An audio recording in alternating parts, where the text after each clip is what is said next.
This week, Feasty Fest had brought me to Soho, an area known for its hipster vibes and trendy streets. And tucked away on the end of Poland Street sits Jason Atherton's social eating house. I was lucky enough to meet with chef patron Paul Hood to talk to me about this unique eatery and its Michelin star roots. It's come a long way. It's massive. How we started very simple, very putting we're all about clean flavours and putting bits and pieces on the plate that don't that aren't too fussy. But over time, you try and, as a chef as well as a restaurant, you try and push it and progress it a little bit further. You want to try and do different things all the time. I'm not saying it always works. We're always pushing what we do and trying to make things better. So every day is the aim is to try and make it better than the day before. So working with Jason, he's here. He comes in and he pushes us to do better. Or not just here, all the restaurants.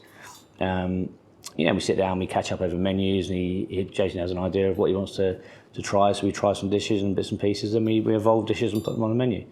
If you were to give a budding young chef or a budding home cook one piece of advice to improve their craft and move forward potentially into this career, what would that piece of advice be? Listen, learn, get your head down. There's a lot of rough and there's a lot of smooth. So you got to take the rough and the smooth. You've got to ignore that rubbish side of it. The long hours, the late nights, the little sleep. It is what it is. It's a tough industry, and if you want to come into it and succeed, you've got to get your head down. You've got to learn. You've got to take it on board, and you've got to move forward. After finding out about his own journey in the culinary universe, Paul was feeling bravely optimistic and let me loose in his kitchen to show me some fresh, new cooking skills. So this is what we're going for? Yeah, that's what we're aiming for. That's what we want it to look like. Trim that up a little bit more. Okay. So just grab this one and grab that one, so you want to get it nice and firm. Yep. Like that. Kind of press it against the board. And then that's where you just use that knife there and scrape it. Don't tip the knife that way, so you scrape away from you. Sure. Like that. Okay. So okay. Holding it nice and firm, pushing against the board. And then twist it as you go, that's it. Do you want to roll some pies with Paul here? Roll some pies, yeah. With the pork, we serve a little pork pie. Oh, okay. So we've slowly cooked some sweet cured ham hocks. Okay. Some Cornish potatoes, a load of mustard, cornichons. We make a mix up. We set that in a ballotine, and then we roll around that some Cumberland sausage meat. Wow. So we roll that again. Once that's done, we roll that in a brick pastry. Okay. And then we fry it, and we just have a nice slice, you get a nice disc of pie that goes on the side of this. I was thrown in for a quick crash course in pastry folding, learning that the key to this would be tight folds and plenty of egg wash to help glue everything shut. I'd say this crash course was a success, and my pastry folding skills were in great shape, and I'm looking forward to trying these pies out myself. Once the pies were prepped, it was time to get back to those beautiful pork steaks. So these are the ones we trimmed earlier. So there's your reduction. Oh wow. Of reduced beetroot juice, cabinet seven vinegar. It's infused with thyme, garlic, and some sea salt. Wow. Okay, so if you want to literally pour probably half of that onto the pork, nice little massage in.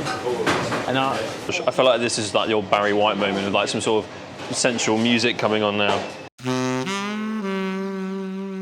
yeah, I'm not going behind you. What you want to do, she's lay them in there, put four, you should be able to get four in there, nice and tight up against each other. Oh, they vacuum? Yeah, so we vacuum pack them and that'll help marinate them, so it opens up all the pores, and allows all that marinade to get pulled into it. I promise it wasn't me. I know nothing about that dead body. Please, no questions. So this has been sitting in the fridge for about 3 days? Yeah, it's 3 to 4 days now. 3 to 4 days, Brush okay. it, a little bit of oil over it. Yep. You don't need too much because we've got a lot of fat off it as well. Yep. That's it. So we'll put that Yep. Just straight on the bars. We'll give it a minute. We'll shut up now. We'll give that a minute. Okay. So we're cooking pork. We cut all the oxygen off so it doesn't flare up. So if you've got all the fat that starts dripping on it, as you'll see, it will start dripping onto the coals, start flaring up. And that's how you get flame grilled stuff you don't really want the flavour of. Yeah, if you want to feel that. Do you want me to put my thumb on it? Yeah, just feel it. It's got a bit of firmness to it. It's not too firm. So you're quite a prestigious chef. What is the best cut of beef for a steak? For me, ribeye. Ribeye. I love a ribeye because you got that fat that runs through it. Okay. Do you find that gives it like more flavour, more texture? Yeah, absolutely. So we have an apple puree there, made with Bramley apples. Okay. And then we pickle it with a little bit of vinegar as we cook it down, a little bit of olive oil. Trevise leaves. Eggs we boil, hard boil, and we separate them. Then we grate the yolks, grate the whites separately, mix it with capers, cornichons, chopped parsley, a little bit of sherry vinegar and some olive oil, season it. Because with pork, you generally serve something quite acidic, so it cuts through that fat.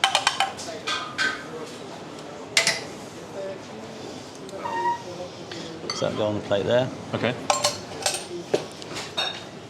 We get an apple puree. Apple puree goes on.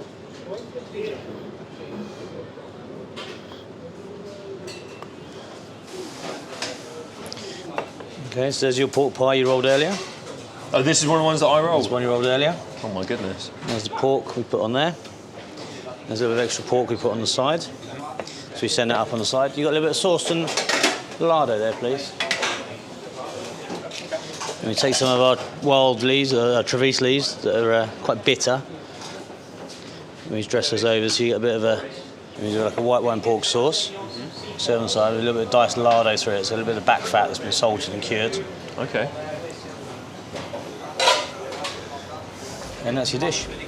My taste buds could barely take it anymore, so Paul sat me down and talked me through the dish. I mean, just look at everything that's on this plate. You've got all these fantastic colours contrasting with each other, really generous portion size when it comes to pork pie as well, which actually looked really small when we were rolling it up, and it was so easy to fold in the hands.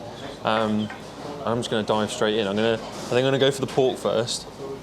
I'm going to give that a go with a little bit of the leaf here. Just going to. That, I mean, I say it all the time. Whenever I try food, I always say, "Oh wow," because it's always amazing.